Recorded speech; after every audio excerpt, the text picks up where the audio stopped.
Hi, this is a disclaimer that the episode you're about to hear is part of a 9-week examination of the Trans Allegory of Silo on Apple TV. If you haven't seen it yet and don't want to be spoiled, go watch it and come back after. But seriously, go watch it. It's amazing.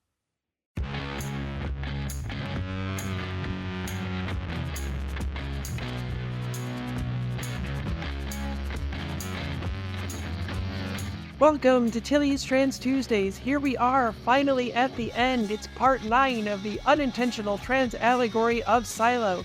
Tillyvision now in 3D. It's time to silo up.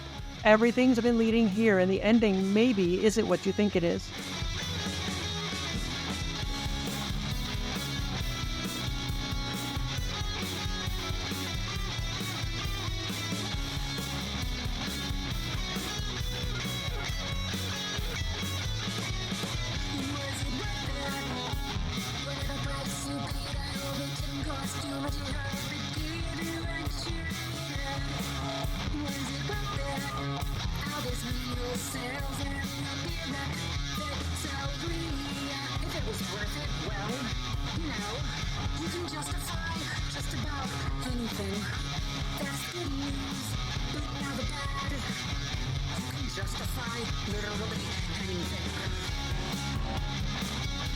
Hi, I'm Tilly Bridges, your host, and I'm joined by my writing partner, my best friend, my wife, our token cis representation, the pot of gold at the end of my rainbow, Susan Bridges.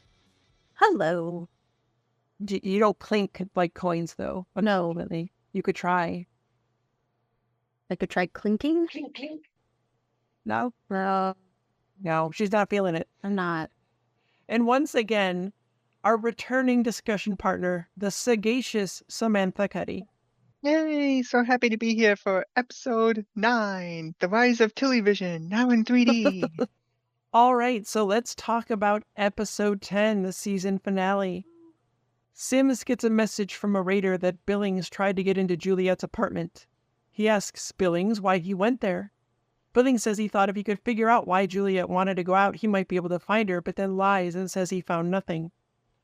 Sims notices Billings' hands shaking, that he has the syndrome. So in lying to cover for the truth he discovered, enough of his own truth got out and Sims has clocked him as trans and part of the problem. When Juliet gets the Jane Carmody file uploaded so the entire silo sees it, Bernard tells everyone in the control room to shut their eyes and then shuts down the entire system in the silo. Bernard, what you have just seen, you will unsee. This is showing you that the people in the control room have no idea that the feed from the outside world is a lie. They have bought into everything they've been lied to about and not questioned it. And Bernard knows to lose them, the very cis people that enable his control, would completely rob him of all his power. It is vital that even those at the top buy into the lie, because then they will fight to uphold it, sometimes without even realizing it. I did notice that Sims did not look when Bernard told him not to. I found that interesting. I thought Sims would be full of himself enough to look anyway. So I just keep thinking about that. Yeah. That is something I'll have to keep an eye out. You know, he bought into the lie. This is the way things are. Even though he's got his own goals and is putting him and his family ahead of the silo, he still believes the base lie and all of it. That's just, is the only way you can be. And also that if he listens to Bernard, he'll eventually get to the top where he wants to be. Exactly right. Okay. But still, Bernard couldn't even see him, and he was behind him. Okay? I'm just saying. Okay. Now that a little peek, Sims? I'm just wondering. Okay. He's not. Good opportunity to try. He doesn't want anyone to know if he's trans curious. Okay. And you can make the argument that this is what we're seeing with some of the laws that are being passed and some of the things that are happening out on the internet there. The control of information. Yeah, there are a lot of people, who pretend that they don't see what's happening, too. When Sims and Bernard catch up with Juliet in Walk's workshop, Sims says his son keeps asking if the scary lady is going to come back. Juliet, how many families do you think ask the same about you? He is, again, a hypocrite. Cis people scream, think of the children about trans kids, but refuse to think of what they're doing to the trans kids by forcing their bodies through the wrong puberty and setting them up for a lifetime of dysphoria. Hypocrites. Not to mention all the things that are way more dangerous to children that they seem to conveniently ignore, Right? that are happening every day. Weird. Bernard, if you'd been able to do what you wanted to, you would have killed everyone in the silo. Juliet, people can handle the truth. Because to cis people, transition is death. It also reeks of how am I supposed to explain trans people to my kids? Well, it's super easy actually. Some people were told they were boys, but they're actually girls, and it goes the other way too. And some people are neither of those, or both, or sometimes one and the other. It's not that hard at all. Going back to one of our first episodes when I came out to my daughter, it was like one of the easiest coming outs ever. Yeah, And like I mentioned also, the kids in her class self-correct. yeah, Hate and bigotry like this is a taught behavior in the majority of cases.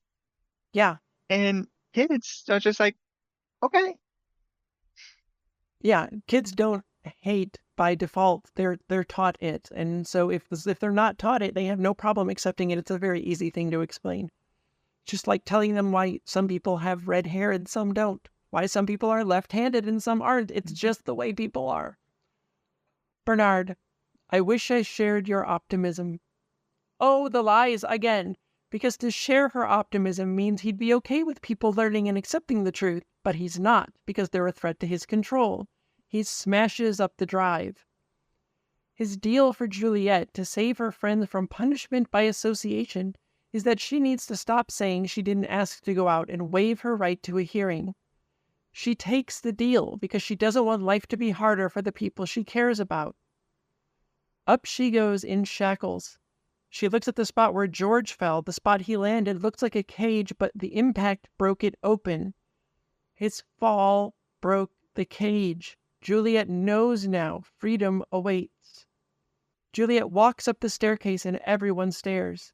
Did you know some cis people tend to stare at trans people in public? It's true and not great. But a kid smiles because even here, just seeing her is inspiration for those who come after. And there is a Trans Tuesday on Trans People Are Human Beings, aka Please Stop Staring at Us. So check that out if you don't understand why it's such a problem. it is really, really creepy to be stared at. Right? It's not good. I do not understand what, people know that they should not. Well, you would hope I would hope so. right? Like, where were you raised? Honestly. And it's especially funny when it's like I'm out jogging and all of a sudden I see people in the cars or motorcycles quite obviously staring at me. Yes. To the point I'm like, are you about to get yourself into a traffic accident? Please don't do Yes. that in front of me. Yes, that happens when I'm out running too. There was one person who swerved through the road because they were busy staring at me and almost got into an accident. And I'm just like, why? It's just a person. You don't need to stare. Now, I think I'm going to escalate from staring back. Oh, yeah? Yeah. So what? What are you looking at? Shouting? On the flip side, though, I've had cases where people have come up to me and thanked me for being visible because either they themselves were closeted or not ready to jump, or they are part of the community as well and seeing either somebody who they want to be in the future or somebody who is part of the community makes their day, makes them not feel as alone, makes the journey easier for them. Right. Yeah, just being out there as ourselves, not even doing anything but living our lives makes such a difference to so many people. It did for me, absolutely. Walk, opens her door and comes out, terrified. Come on, you old fool, you're all she's got. You're not gonna die, just feels like it. If it will help Juliet, Walk will finally come out of the closet. Being our true selves out in the world absolutely helps other trans people. And this is what allows Walk to find out about the heat tape issue, which we learn at the end of the episode is what saves Juliet. Solidarity, trans siblings, community. We can't do it alone. We need each other. That is so, so, so true. Right? I honestly don't know where I would be without the community, to be perfectly honest, in terms of ranging from moral support to knowledge to guidelines to how to do a name change. And Yeah. as you did a Trans Tuesday on HRT. Right. Yeah, no, it's absolutely right. If I couldn't figure out how to do the legal name and gender change stuff because the paperwork here was kind of complicated. And in Los Angeles, there's the Los Angeles LGBT Center. And as part of that, they have the Trans Wellness Center, which is entirely staffed by trans people. And they will, for free, help you file all of that paperwork. Now, the paperwork filing and things like that cost money, but that's like the normal fees anyone would have to pay. They charge nothing for it. And without them, I don't know if I could have figured it out or how much longer it would have taken. And I've learned so much from other trans people about, hormones, again, the anecdotal trans healthcare, and just the support of seeing other people who've gone through what you've gone through or are going through it, or, that you can help through something you've been through.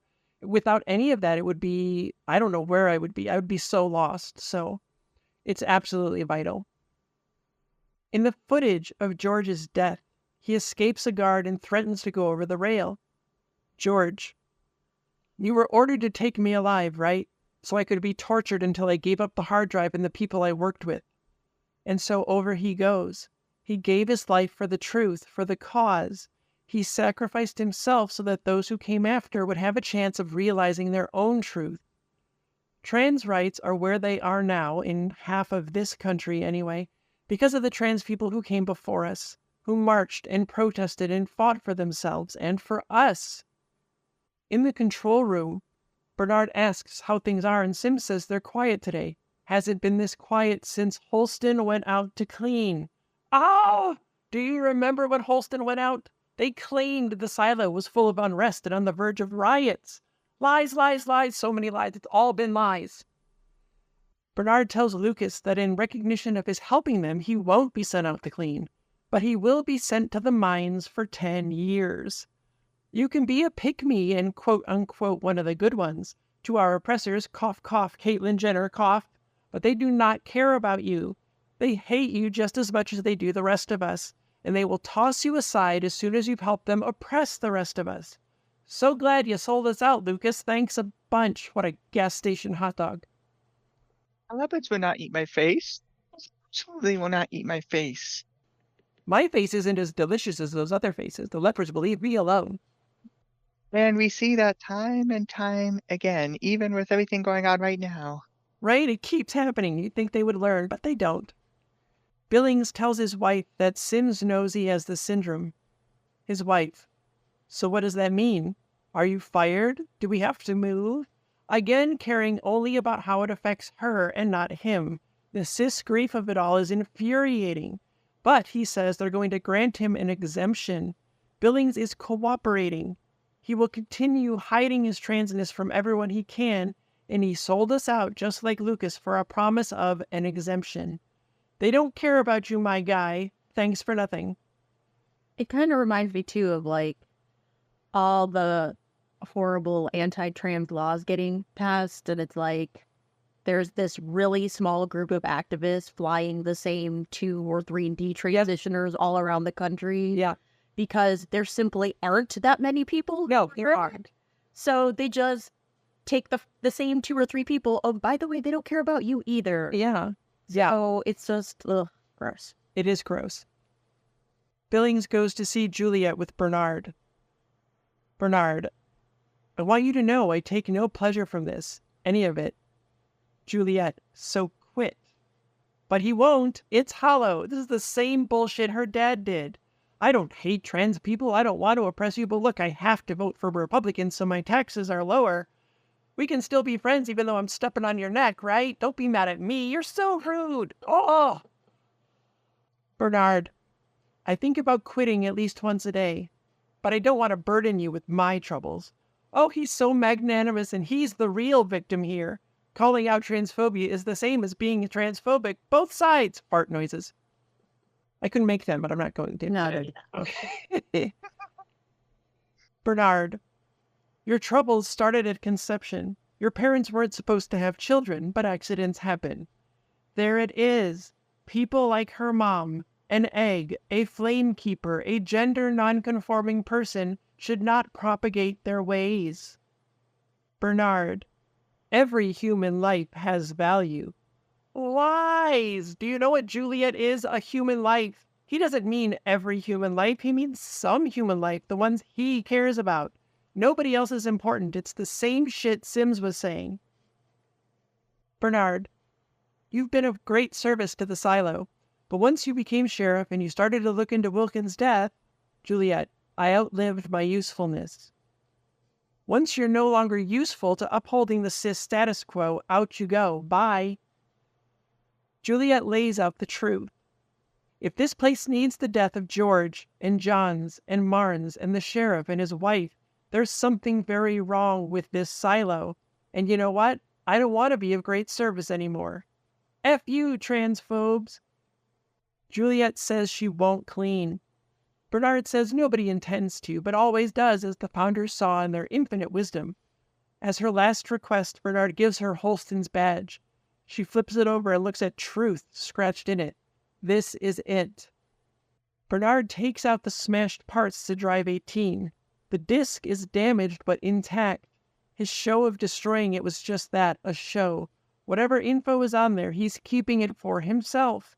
The details are immaterial. What matters here again is rules for thee, but not for me. Bernard reads their little going out spiel, which includes, I hope that you will clean, so we will see the world outside our sanctuary as it is, and thereby be reminded that here is safe and there is not. It's all about fear and control to keep us from transitioning. Juliet's last words, I'm not afraid. Out she goes. She looks around. She sees exactly the Jane Carmody video and recognizes the pattern the birds are flying in. The display in her helmet is also a lie. She walks to the sensor, drops the wool. She will not clean. She will not participate in the oppression of others. She trips on something she can't see due to the display video in her helmet. She finds Holston's body by feel. Her hand goes through the fake image. Bernard, watching. She knows. Sims knows what? Again, this is showing you that Bernard knows the real truth and Sims does not. IT would have had to set up the fake displays in Spy Room. They've always been the real bosses. The control of information and communication is how they spread the lies and maintain their power. Juliet leaves Holston's badge on his body. She stumbles. This is where the others died. But now she's got the good heat tape from Walk. Bernard runs into the server room. His 18 red light keychain is lit up and he opens the door. Remember that he saved the drive. So what's in that server room? Juliet's display changes. Did Bernard shut it off? Did she get out of range? I don't know. And she sees a desolate wasteland. As she walks over the hill and out of view of the silo's sensor, everyone is shocked, even Sims. And as she walks, we see there are other silos all around. And I've seen people complaining about this, as if it means the fascists were right, and that's the message of this show. But for 10 episodes, that's been the opposite of the message of this show. It's not suddenly changing. Because what you need to realize is that the point is that they were lying about what's outside. They were knowingly sending people to their death with faulty heat tape, which is why they were so mad when Juliet stole it. They could have been found out. The entire jig might have been up. They weren't actually letting people be free by sending them out. It was a death sentence. But let's talk about the other silos out there. Because I think these represent other countries or states, where society treats trans people with respect, like any other human who is maybe left-handed or a redhead. It's just a condition of our birth, not a big deal. We can be and are valuable members of society, of better societies that choose not to oppress us for not conforming. And if people trapped in Silo 18 know that, they know life can be better, and they might choose to go out and survive and find a better place to live and learn that everything in Silo 18 has been a lie. And then Bernard has lost all the power he has. It's lies upon lies, all to maintain control. And that is entirely what the season has been about all the way through. And really, it seems that the, pretty picture inside the helmet was mainly just to get people to clean. Mm-hmm. So that they could Yeah, That's really all it was for. right. Manipulation, Yeah. control, lies. And quite honest, my personal headcanon is that the reason the video cut out is because they didn't expect the person to live that long. At Yeah, that point, they just ran out of the video. It's like, oh, okay, turning it off now, saving power or whatnot. yeah. Right, because like it was absolutely the bad heat tape was so they would die quicker Yeah, and then show, well, look how very dangerous it is. Like, Right. you can just die very quickly. yeah, There's absolutely nothing you could do. yeah. Don't go out there. Don't go It'll get you no matter what. As to what the other silos mean in the surface story and what's in the server room, what Bernard's doing with Drive 18, what Sims' actual goal is, what happens to Juliet, we won't know until season 2. But what I want you to know is that all of that is immaterial to the Trans Allegory of season 1. Because season 1 is here for you and complete in every way it needs to be. And I want to send a huge thank you to Graham Yost and everyone involved with season 1. I love this show. It means so much to me, you have no idea. Trans people have a history that was erased. Society wants mirrors to keep lying to us. Cis people put their feelings over ours. The water is huge and scary and could drown us, but we can transition and learn to swim, and others can show us how. And then we can teach others too. Thank you so much for being here, Samantha. Truly, this was a monstrous undertaking, and you were game for all of it, and that's absolutely amazing. And I'm so glad you were here to talk about this amazing season of television with us. Yeah, I'm so thankful for the invitation that you each gave to me here. And this is my first podcast ever. So I guess I just decided to jump right into the deep end with a 9-episode series here. Right? Yeah, that's the water's not scary because you swam through it. See, you did fine. Exactly. Continuing the water metaphor. So thank you, Tilly. Thank you. And thank you, Susan, as well. We should have a better world than what we've got. And in community with each other and true cis allies, we can all fight for the better world we deserve. We are the Flame Keepers. Tilly Bridges, end transmission.